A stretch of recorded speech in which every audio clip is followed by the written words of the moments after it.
Hello everyone, Divya Upadhyay this side. और आज की इस वीडियो में ना हम ये बहुत ही प्यारा सा pinky pinky glossy makeup look करने वाले हैं। और अगर आपको ये ग्लॉसी मेकअप लुक अच्छा लग रहा है और आप जानना चाहते हैं कि ये मैंने कैसे क्रिएट किया है, तो इस पूरी वीडियो को देखना मत भूलिएगा बिना कुछ भी स्किप किए। तो चलिए हम वीडियो से स्टार्ट करते हैं। सबसे पहला स्टेप मैं मेकअप में यहाँ पे क्लिनजिंग कर रही हूँ। और अभी ये मेकअप नहीं है, अभी हम स्किन को प्रेप कर रहे हैं मेकअप के लिए। तो सबसे पहले क्लिनजिंग मेकअप से पहले क्यों करना ज़रूरी है कि जब भी आप क्लिनजिंग करते हैं ना, तो जितना भी ऑयल और डर्ट फेस पे होता है वो सारा का सारा रिमूव हो जाता है। तो आपको मेकअप के लिए एक क्लीन फेस मिलता है। अगर आप देखोगे ना, जब मैं वाइप ऑफ करके आप दिखाऊंगी तो आप देख सकते हैं कि कितना ज़्यादा ऑयल और डर्ट मॉडल के फेस में से निकला हुआ है। देखिए कितना ज़्यादा। ठीक है, तो सेकंड स्टेप में अब मैं यहाँ पे यूज़ कर रही हूँ प्लम का टोनर। और टोनर के बाद मैंने डायरेक्ट यहाँ पे यूज़ किया है बायोटिक का मॉइस्चराइज़र। और मॉइस्चराइज़र को अच्छे से मैंने स्किन में मसाज किया है। और मसाज करने के बाद मैंने अपने मॉडल के फेस पे 5 मिनट तक इसको रहने दिया है ताकि वो अच्छे से एब्जॉर्ब हो जाए। और उसके बाद मैंने यहाँ पे यूज़ किया है कलर बार का प्राइमर। और प्राइमर को मैं अपने मॉडल के पूरे फेस पे यूज़ कर रही हूँ ताकि मुझे एक इवन सरफेस मिल जाए मेकअप एप्लीकेशन के लिए। और प्राइमर के बाद अब हम करने लगे हैं कलर करेक्शन। मॉडल के अंडर आई एरिया पे थोड़ा सा लिप के अराउंड और थोड़ा सा फोरहेड के साइड में करूँगी।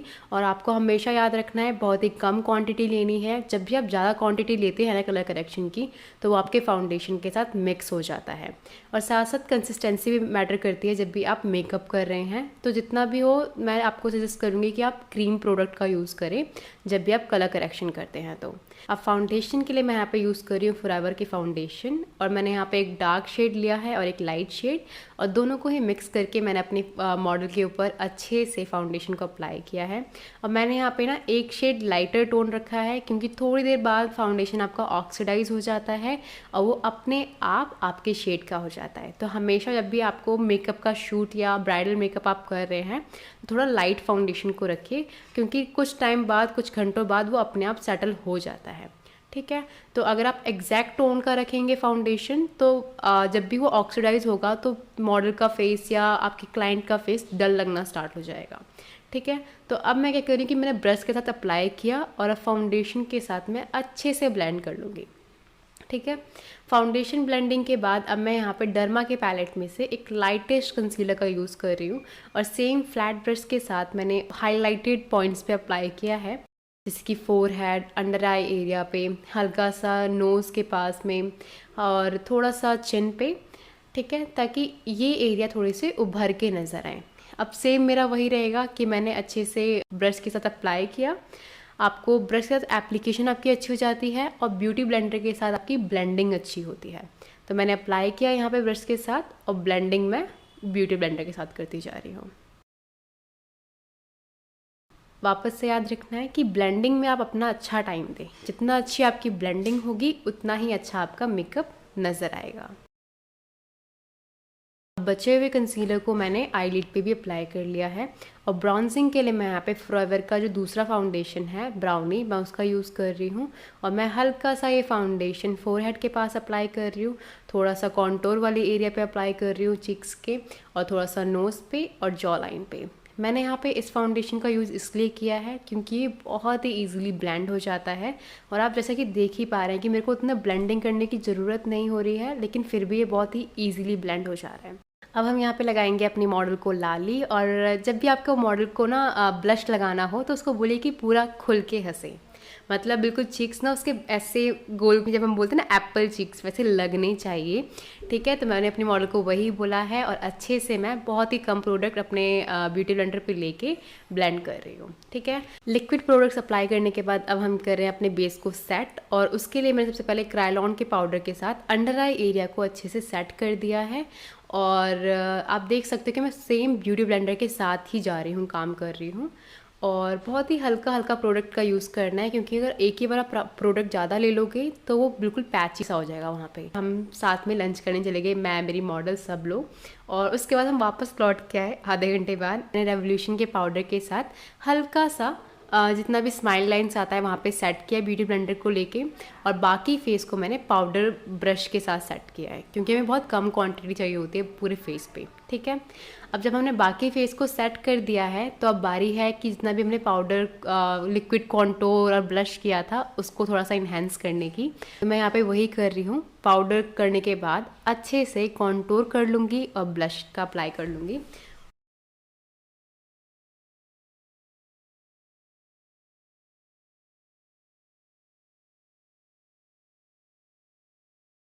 अब हम यहाँ पे यूज़ कर रहे हैं कॉन्टोर पैलेट, और ये है रेवोल्यूशन की कॉन्टोर पैलेट। और मैं यहाँ पे बहुत ही हल्का हल्का प्रोडक्ट लेके ना, बहुत ही हल्के सी, जहाँ पे मैंने कॉन्टोरिंग करी थी, ब्रॉन्जिंग करी थी, वहाँ पे थोड़ा सा टचअप दे रही हूँ, ठीक है, ताकि वो जो जितने प्रोडक्ट हैं वो एक जगह पे लॉक हो जाए, ठीक है।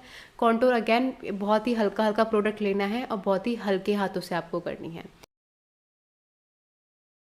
अब मैंने यहाँ पे यूज़ किया आई मैजिक की ब्लश पैलेट, और इसमें से सबसे पहला वाला ब्लश शेड लेके मैं बहुत ही हल्का हल्का अपनी मॉडल को वापस से मैंने हंसने को बोला, और बहुत ही हल्के हल्के डैबिंग मोशन, जैसे कि हम ब्यूटी ब्लेंडर से अप्लाई करते हैं ना, वैसे ही मैं यहाँ पे अप्लाई कर रही हूँ। और हमेशा याद रखिए कि ब्लश आप थोड़ा ज़्यादा लगाइए, क्योंकि 1-2 घंटे बाद ना ब्लश आपका उड़ना स्टार्ट हो जाता है। उड़ने से मतलब है गायब होना स्टार्ट हो जाता है, ठीक है। तो मैं यहाँ पे ब्लश भर के लगा रही हूँ अपनी मॉडल को। यहाँ से हमारा आई मेकअप स्टार्ट होता है। तो सबसे पहले मैं आई बेस अप्लाई कर रही हूँ, और ना जैसे आप मेकअप देखते जाओगे ना स्टेप बाय स्टेप, आपको आ जाएगा समझ में कि आपको आई मेकअप कैसे करना है। ये सबसे पहले स्टेप में मैं यहाँ पे क्रिएट कर रही हूँ ट्रांजिशन शेड। मैंने बहुत ही हल्का लाइट पिंक कलर ले रखा है, और बहुत ही हल्का प्रोडक्ट लेके मैं अपनी मॉडल के आई लीड पे ट्रांजिशन शेड बना रही हूँ, ठीक है।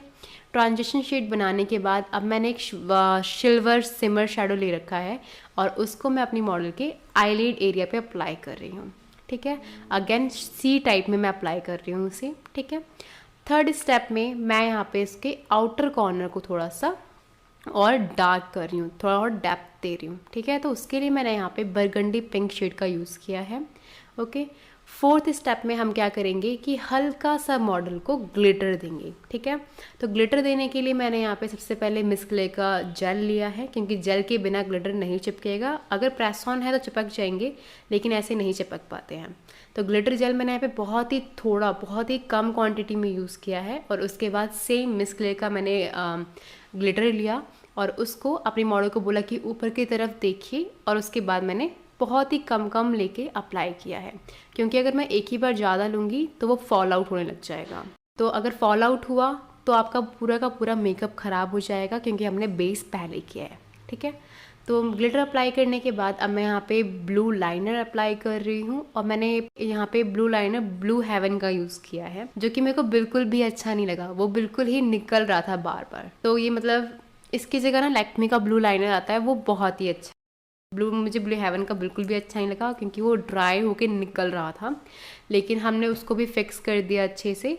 हमने एक ब्लू शेडो लिया और उसके साथ उसको फिक्स किया। अब मैं यहाँ पे फॉरएवर का लाइनर लगा रही हूँ, और फॉरएवर के लाइनर को मैंने बहुत ही हल्का सा नीचे लगाया है, ताकि जब भी हम आई लैश लगाएं तो वो बिल्कुल भी बैंड नज़र ना आए। तो अभी आप देख रहे हैं कि मैंने ब्लू लाइनर को ना अच्छे से एक जगह पे सेट किया है, और हल्का सा मैं टचअप दे रही थी आउटर कॉर्नर पे। अब मैं यहाँ पे ब्राउज को फिल कर रही हूँ सेम मॉर्फी के पैलेट में से।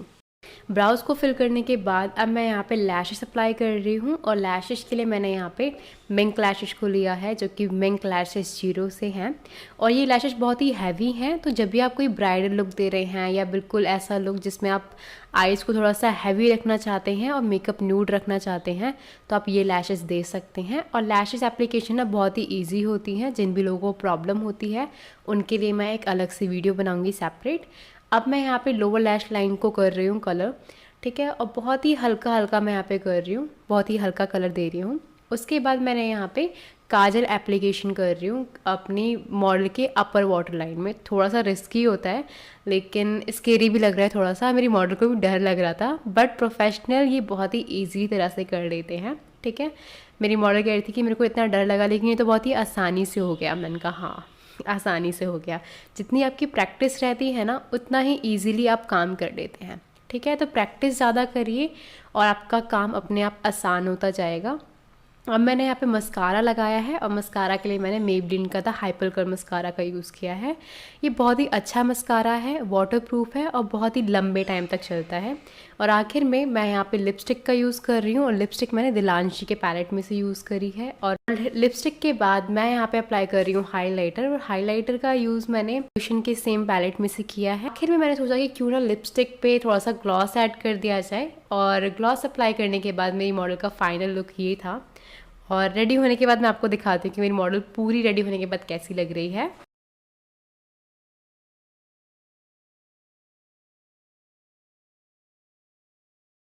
अगर आपने वीडियो को आखिर तक देखा है और आपको वीडियो अच्छी लगी है तो वीडियो को लाइक कर दीजिएगा और जाते जाते चैनल को सब्सक्राइब कर दीजिएगा। बाय।